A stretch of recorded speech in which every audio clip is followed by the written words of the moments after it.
Amados, graça e paz no Senhor Jesus. O tema de hoje será: a fé e o amor fraternal vêm de Deus e a Ele são dirigidos. Pois, amados em Cristo, quando nos sentimos atingidos pelo amor de Deus, não mais perguntamos por obras da lei, porque entramos num viver novo, motivado pela fé, diferente do viver que espera reconhecimento, retribuição pelo que foi feito e empreendido, que vira em desânimo ou desistência quando pelo menos não tenha recebido um bom elogio. Enquanto que, então, o viver movido pela fé nos leva a uma participação voluntária e ativa no reino dos céus, concretizada de forma amorosa e agradecida, objetivando a construção de novas formas de se relacionar com Deus e as pessoas, não mais movidas em razão de proveito pessoal, mas num agir altruísta, a serviço da construção de relações que dão sentido à vida para todas as pessoas cristãs que, pela fé, estão confirmadas no amor em Jesus Cristo, que morreu voluntariamente por nós, movido pelo amor que procede de Deus, que o ressuscitou. E, amados, nesse amor se multiplicam as obras da graça de Deus, manifestando a sua glória.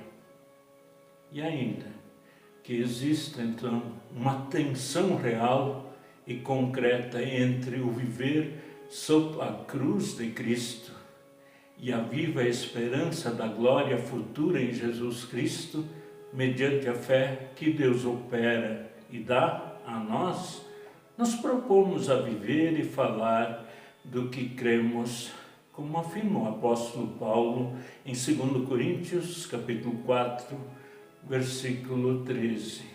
Visto, então, que a fé e o amor não são fogo de palha.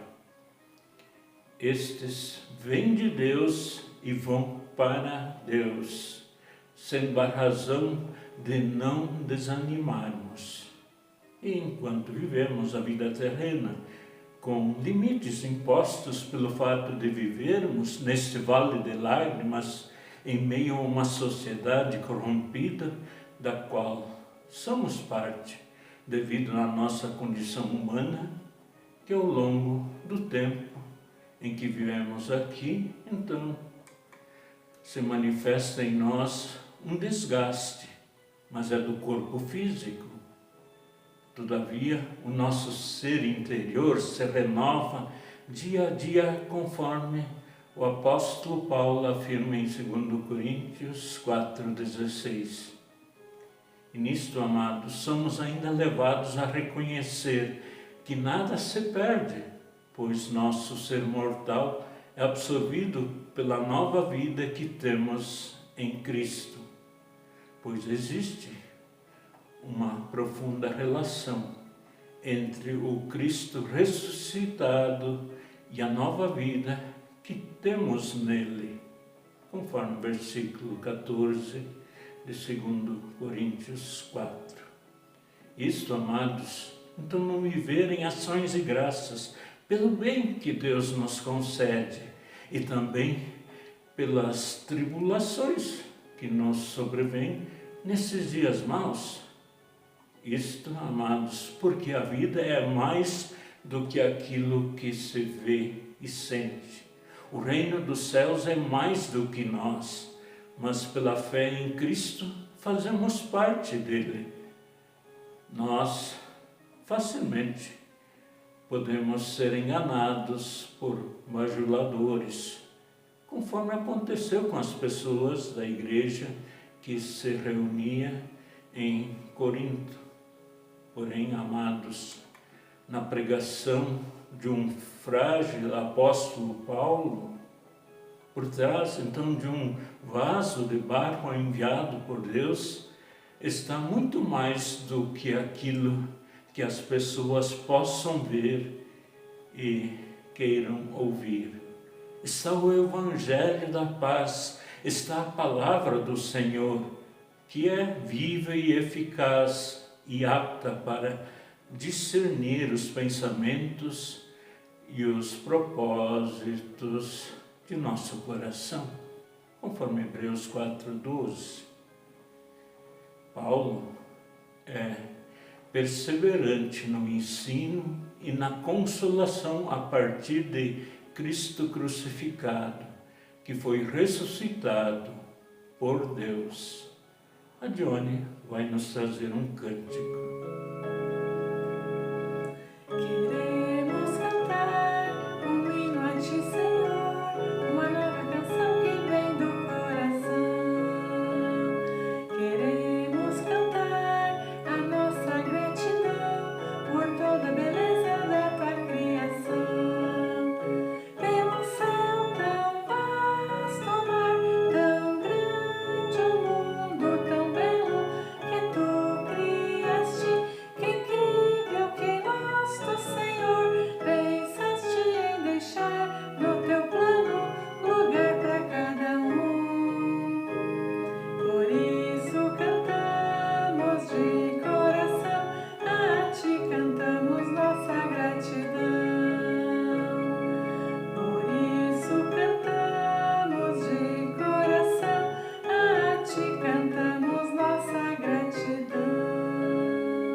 Amados em Cristo, a igreja que se reunia em Corinto estava com problemas. O apóstolo Paulo tratou duramente de pecados de repercussão, como a imoralidade sexual, as facções partidárias e a desordem nos cultos.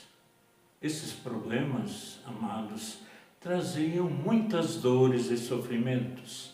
Paulo ensina que as pessoas que se reuniam ali precisavam dar-se conta de que estão se deixando enganar por gente que prega somente glórias. De que então havia pessoas que estavam sendo desviadas do Evangelho, da cruz de Jesus Cristo.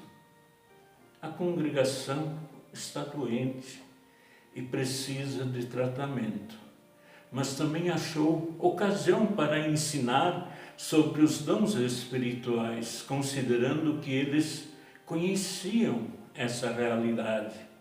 Assim, em sua teologia de resolução de dificuldades, Paulo acabou mostrando um retrato de uma igreja comum, humana, como, enfim, todas são, por serem formadas por pecadores que renunciaram o diabo, a sua obra e toda a sua impiedade e foram batizados, e não por anjos santos. As opiniões sobre a igreja de Corinto se dividem. Alguns destacam seus pecados, outros gostam de dizer que nenhum dom lhe faltava. É necessário termos então equilíbrio. E o importante é saber que ser discípulo de Jesus envolve muitas dificuldades e desafios, como negar-se a si mesmo e também, então, amados, carregar a cruz, isto é, sofrer por causa do testemunho de nossa fé, renunciar então à vingança, não se deixar contaminar por este mundo, cumprir a missão que o Senhor nos concedeu, tendo então o diabo, a carne e o mundo como inimigos. Entretanto, amados, o chamado ao discipulado é a maior riqueza e privilégio que podemos ter na vida. Todo esforço privação, perdas, tudo valerá a pena. O que diferencia a pessoa genuinamente cristã das pessoas que não creem em Deus não tem a ver com as realidades que enfrentam, pois Deus faz o sol brilhar e a chuva cair sobre pessoas que vivem justificadas por fé e também sobre as pessoas que não creem nele. Porém, amados, a diferença está na maneira que nós, pessoas cristãs, reagimos aos cenários à nossa volta e à reação das que não creem em Deus, como revelado nas Escrituras. A morte deixou de ter poder integral sobre nós, enquanto vivemos confirmados na fé em Cristo. E afirma o apóstolo Paulo, então, em 2 Coríntios 16 a 18, por isso, não desanimamos, pelo contrário, mesmo que o nosso ser exterior se desgaste, o nosso ser interior se renova dia a dia, porque a nossa leve e momentânea tribulação produz para nós um eterno peso de glória, acima de toda comparação, na medida em que não olhamos para as coisas que se veem, mas para as que não se veem, porque as coisas que se veem são temporais, mas as que não se veem são eternas. Palavras, amados, nossa fraqueza física é notória e indisfarçável. O tempo esculpe em nossa face rugas profundas. Cada fio de cabelo branco na nossa cabeça aponta para a morte, que nos chama para um duelo. Nosso ser exterior, ou seja, nosso corpo, enfraquece progressivamente. Vai sucumbindo no passar do tempo e pelas enfermidades. Mas, amados, ao mesmo tempo, nosso ser interior, ou seja, nosso verdadeiro ser, se renova de dia em dia, sendo transformado de glória em glória na imagem de Cristo. E o profeta Isaías, no capítulo 40, versículo 31, nos lembra no que diz respeito ao nosso ser interior. Os que esperam no Senhor renovam as suas forças, sobem com as asas como as águias, correm e não se cansam, caminham e não se fadigam. E nisto, amados, aponta para a diferença de outrora, quando a morte reinava integralmente em nossas vidas. Pois agora, crendo no Senhor Jesus Cristo, a nova vida de justificados por fé move em nós o amor e a esperança.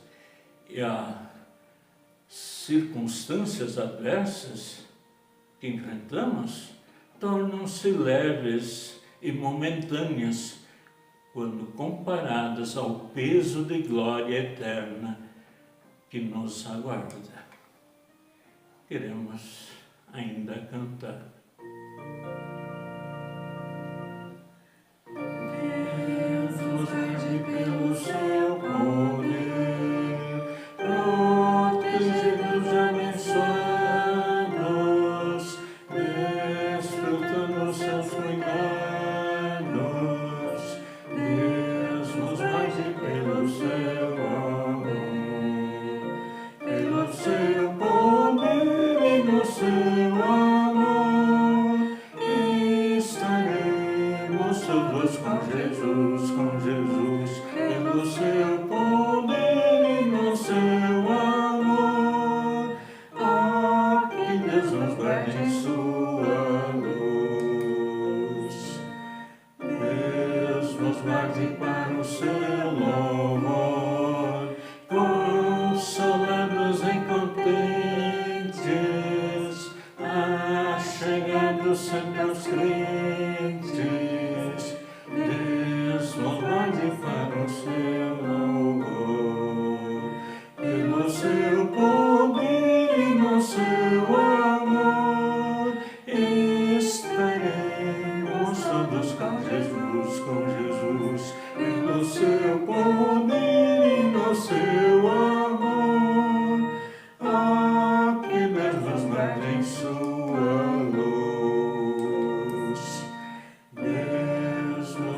guarde sempre em seu amor, no trabalho glorioso, para o dia venturoso. Deus os guarde sempre em seu amor, pelo seu poder e no seu amor, estaremos todos com Jesus, pelo seu poder e no seu amor. Ah, que Deus nos guarde em sua luz.